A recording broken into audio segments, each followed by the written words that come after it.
Good morning, everybody. Finally, we have a little bit of sunshine. Is everybody happy today? How you did it. I arranged it just for you. Welcome to another Edge and Education session. As you know, the practice at ISP is that when we bring in experts to work with our faculty, we also share that expertise with our parents, because we see the education of our children as a partnership between what's going on at the school and what's going on at home. And we also see you as thought partners as we're thinking about how can we make sure that we're providing a world-class education for each and every child. So thank you for being here. As I was doing my listening sessions a year ago to what's really going on at ISP, what do we need and what does the future look like, one of the things that emerged consistently for us was the whole notion of language. And how are we thinking about language and what kinds of educational opportunities we provide for kids around language. And it's complicated. I would just say this is arguably one of the most complicated areas inside of our school. Part of that complication is because we have people that come from so many different cultures and have so many different needs. So we may have somebody who has just arrived from Spain and is fluent in Spanish and doesn't want to take Spanish because they're fluent in Spanish. What they really want is Czech or French. And when you have a medium-sized school, which we are, and you have lots and lots of options that we're trying to provide, and we're trying to provide language opportunities that are research-based, which is different than my notion of what language acquisition looked like when I was in school. All of that makes it complicated. So we're working on this. We don't have it down perfect. We're trying to make good incremental improvements so that we can provide better language opportunities for kids. And so we've invited Barbara Noel to come and work with us on this. So yes. Barbara is an expert in her field. She's both a product of international schools, as well as has lived her life internationally, and again is an expert in the area of language acquisition and language programming. And our faculty have been working with her the last couple of days, and she's here to help inform our programming, so as best we can give even better opportunities for kids. So, welcome, welcome, Barbara. Thank you very much. Thank you. Thanks, everybody. So, thank you. Thank you for coming this morning, and I appreciate your interest. So, by looking at me, you might think, well, definitely from the United States. Maybe from Kansas, the cornfield, maybe, right? So we tend to make certain interpretations by what we see in front of us. And actually, as you must be thinking, the opposite is true. Like many of you, as your wonderful director told you, I am the product of international schools, international living. I've been a mother of an internationally mobile family, just as yourself, in international schools. So I've lived it from the crib and across the cribs of my children, and now with you as a parent, and as a teacher, and as a researcher. So just to give you a little bit of information about my multilingual portrait, because we're going to be working with your multilingual portraits in a moment. From the very moment I was born in the crib, I learned and I heard sounds of Quechua, an indigenous language in the highlands of Peru, in mining towns. So the sounds that I heard were Quechua, and I would hear these strings of sound. And then my mother, being Peruvian, and my father being from North America, from California, I would also hear a mix of Spanish and English. Later on, we moved from the highlands, from the mining towns, to Lima, to the city, and gradually the sounds of Quechua started to recede and more Spanish. And I would, for example, I bonded very much with my grandpa, my grandfather. We would sit under a casuarina tree, and he would tell me stories of La Cucarachita Martina, who you see down there. And he would invoke this feeling of wisdom from her stories. And it was all in Spanish. And I still obviously remember those stories to today. And then I started in at the International School in Lima, Roosevelt. They call it Roosevelt, not Roosevelt. And as I went into kindergarten, gradually the sounds of Spanish started to move away, and nobody really seemed to be all that interested in the wisdom that I took from wonderful Cucarachita Martina. And gradually I felt as though no one really was interested in what I had known about my life in the highlands and any kind of life that I had that was connected to Spanish. And I gradually learned to suppress the Latina in me, okay? Shortly after that, we were forced to move out of the country because of political events. And we ended up, after a few other visits to other countries, sort of as migrants in a way, we moved to the United States. At that time, we went to a place where learning Spanish was considered not the thing to do. And gradually, within my family and my Peruvian mother, we decided not to speak any more Spanish and try to become as American as possible. For 14 years, I did not speak a word of Spanish and learned to suppress that side, right? And I'm wondering how many of you might be resonating with some of this story, and that's the reason why I'm giving it to you. And it wasn't until I became a teacher in the public schools in Virginia that I was asked about my experience in the highlands of Peru. And I thought, oh, my goodness, finally somebody's interested. And so I performed a highland dance in front of the entire community. It was a little scary, but I also felt wonderful because I felt seen. It wasn't just the Americanness of me that was valued. I felt seen, I felt valued, and that began another kind of journey, right? Whereas before I had carved out the Latina side of me, I was now embracing it. And I wonder how many of you might have gone through a similar situation, either yourselves or your children. So gradually, I ended up with marrying a Peruvian, and together with him, we ended up moving and living in various countries, working in them. So these are the countries where I have lived and or worked. Bolivia, Argentina, Brazil, Paraguay, obviously Peru, Colombia, and so forth.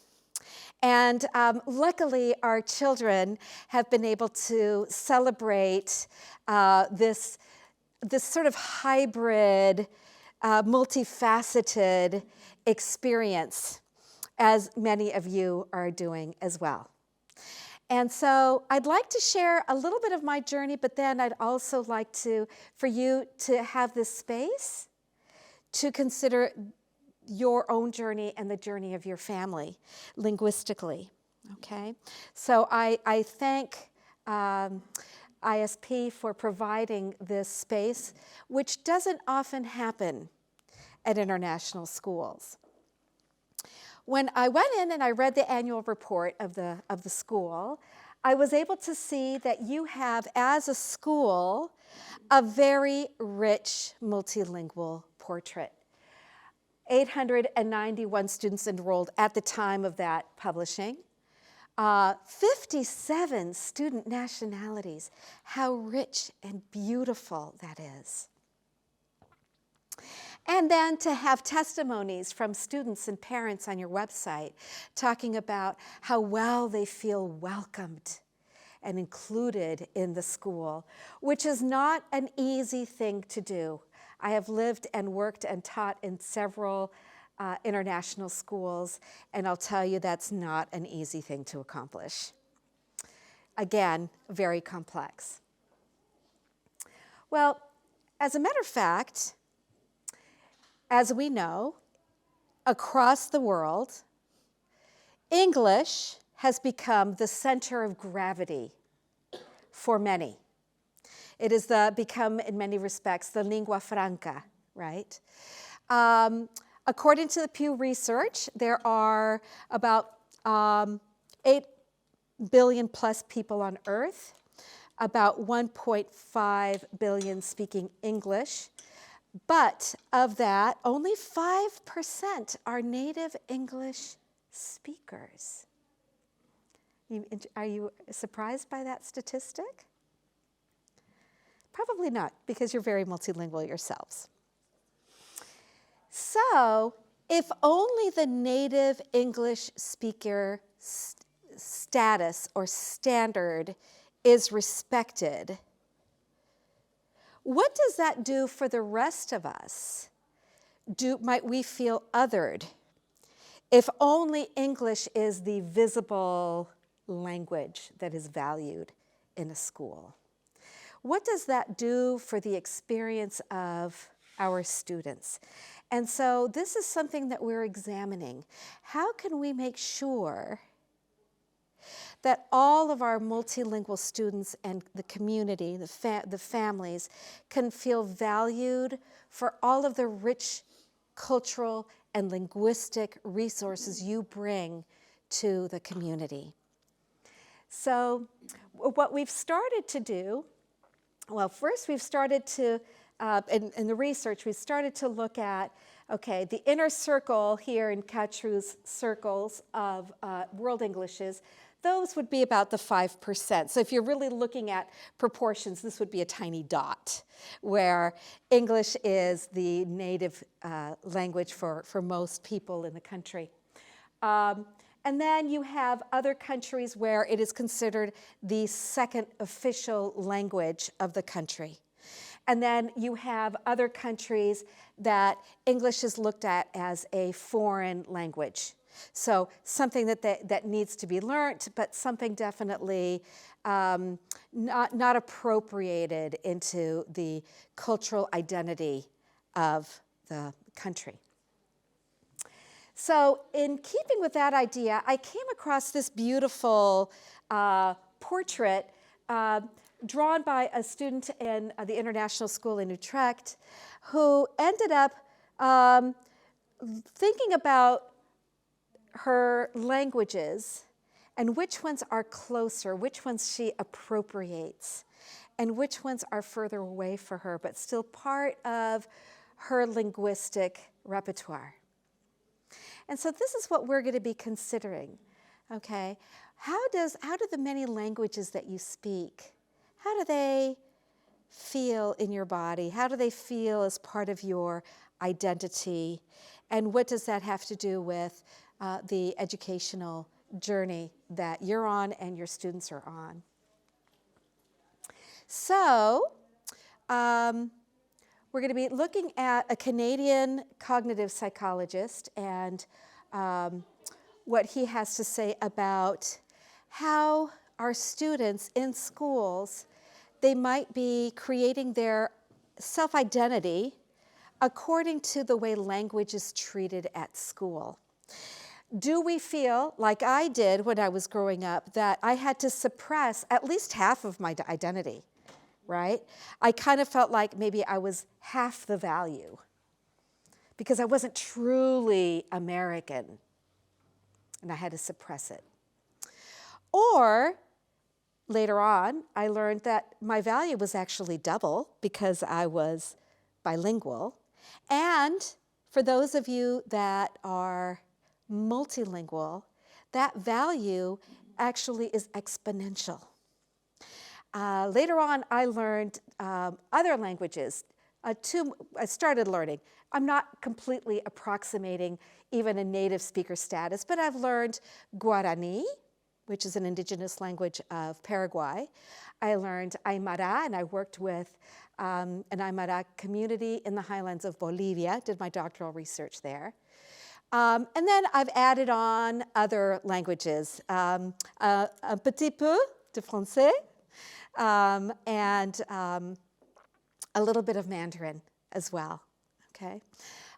So I might not say that I'm even proficient in those other languages, but certainly they are part of my linguistic repertoire, right? So we're going to talk about the value of all of these linguistic experiences in our identities. So Jim Cummins is being interviewed. He's a leader in the field of language acquisition and multilingualism. He's Canadian. And he's going to talk, he's in Sweden, and he's being interviewed at a Swedish international school. And this is what he has to say about identity. Let's see what resonates with you.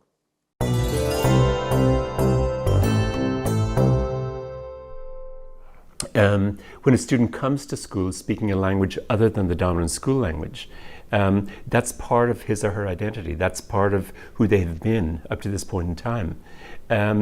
Some students come to school speaking multiple languages. Many students may have been in refugee camps in different countries. They may have been in schools in different countries.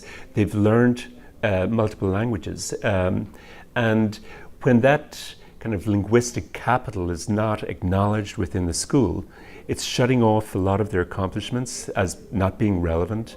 And that communicates a message to the student that what they are is a second language learner of Swedish or English, an incompetent speaker of those languages in the early stages.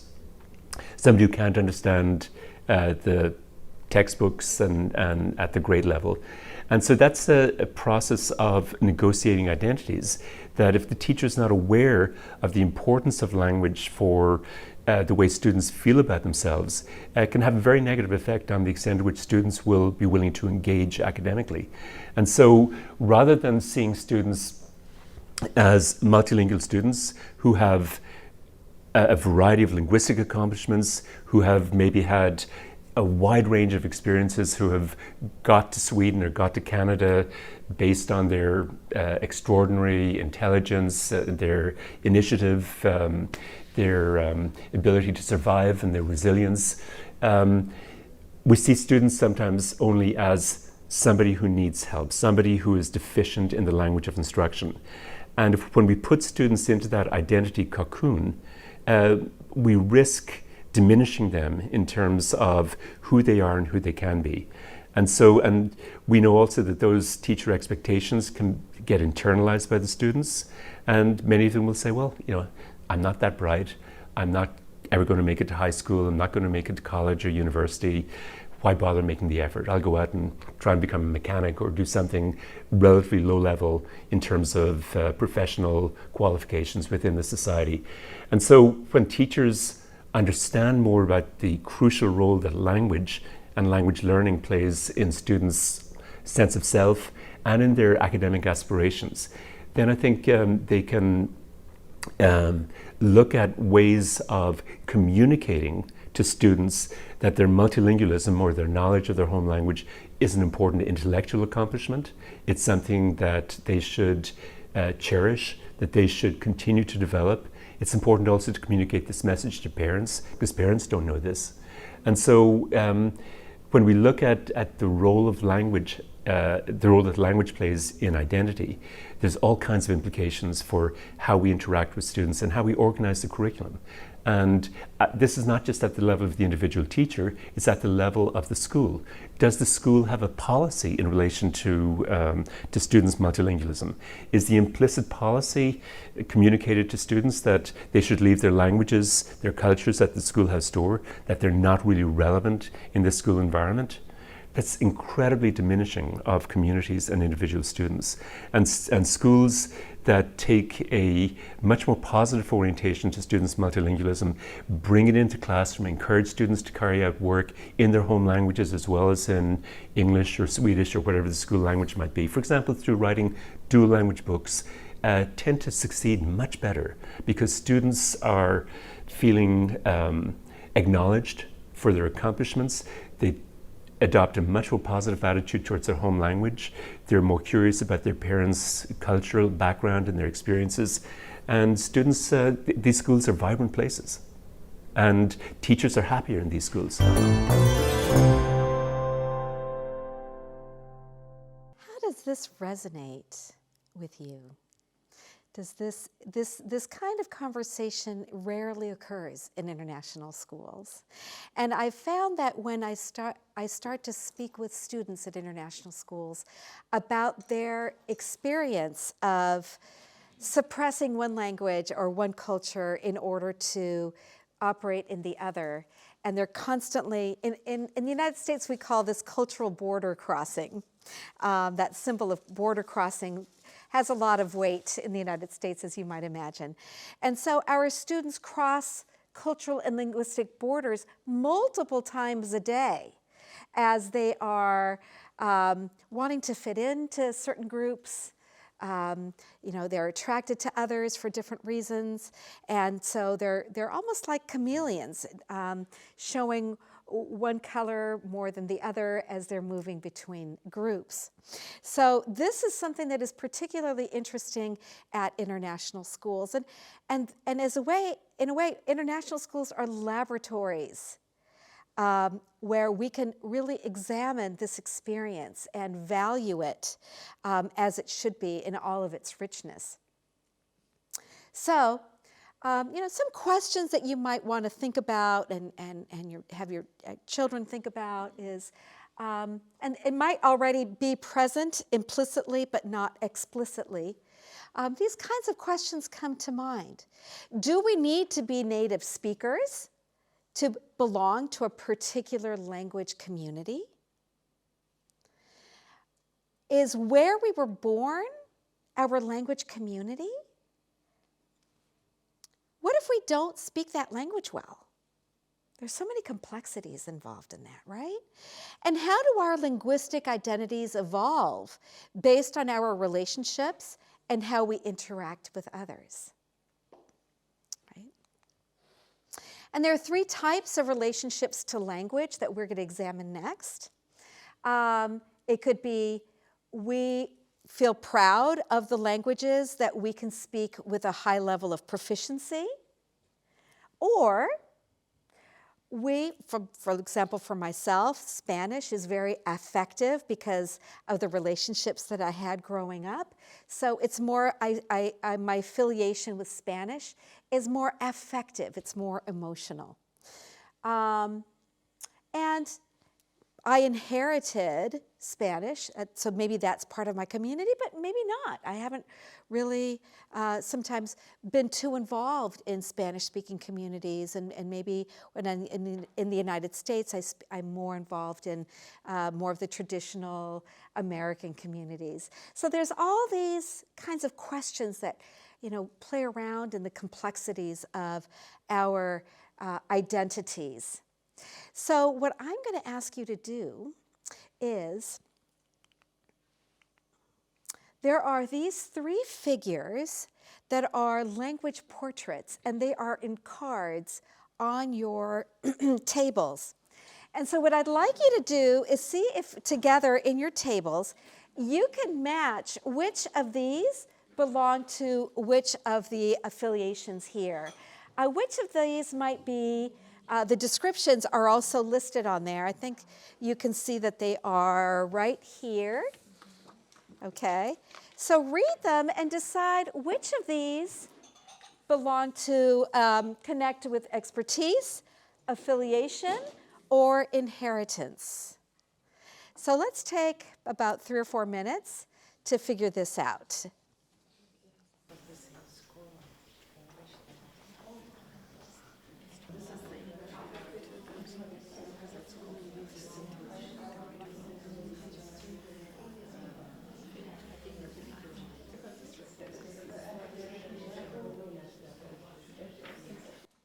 So would you agree that Milo, that's in grade 5, would go with 1, the proficiency, and Iba with language affiliation, yeah? And then again with Zaid would be part of his community, that would be the community relationship. So I'll ask you to consider these questions in your own life and with your children's lives. See how complex it gets? It quickly becomes complex. So what we're going to be doing in a few minutes is having you create your own multilingual language portrait, or multilingual portrait. Some people, when they create their portrait, will actually make a mind map and put it this way. And others will write it or draw it this way. What's nice about making it a portrait and not something that's just written is for this reason. The juxtaposition of portrait and language enables participants to think about languages in a creative and a metaphorical way, creating an interpretive story of their embodied languages. So it's having us move away from a linear conception of it and more metaphorical. Okay, so I'm going to ask you to be doing the same in a bit. Yep. So this is another language multilingual portrait. As students unpack the meanings embedded in their self-portraits, we and they gain deeper insights into how they individually negotiate their plural identities and internalize language hierarchies within their school and the wider society. Because language is often connected with power. So which are the power languages and why in your lives and in your students' lives?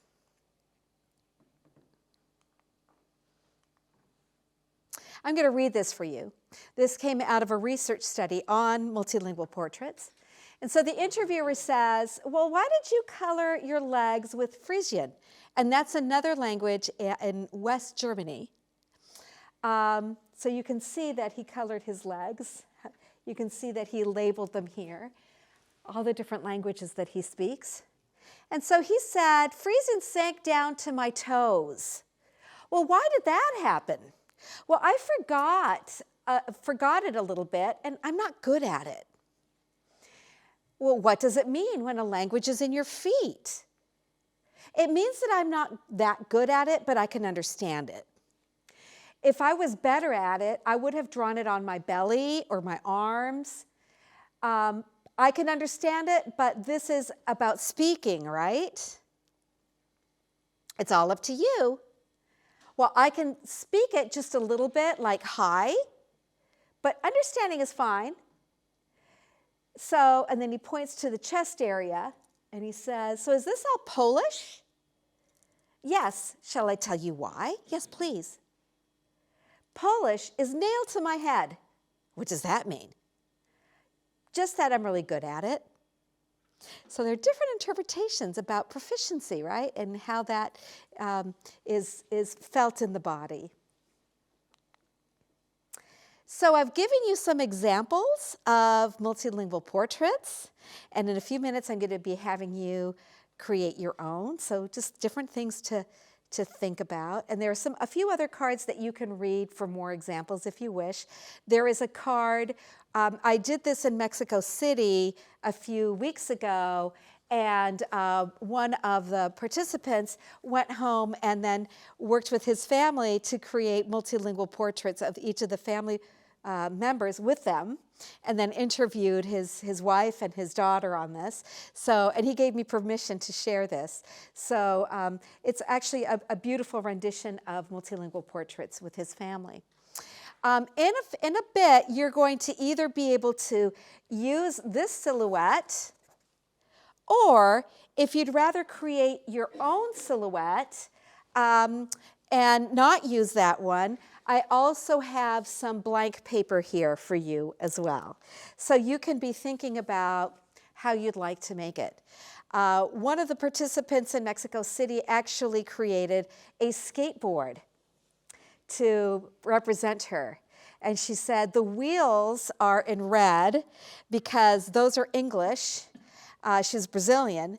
And she said the base of the skateboard is in green for Portuguese, and the red wheels are English because they help take me places. There are crayons, there are pens on the table. Consider these questions.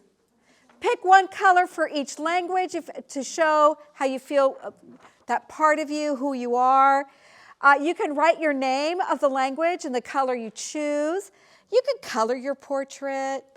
You can add stars or blocks or stripes if you wish.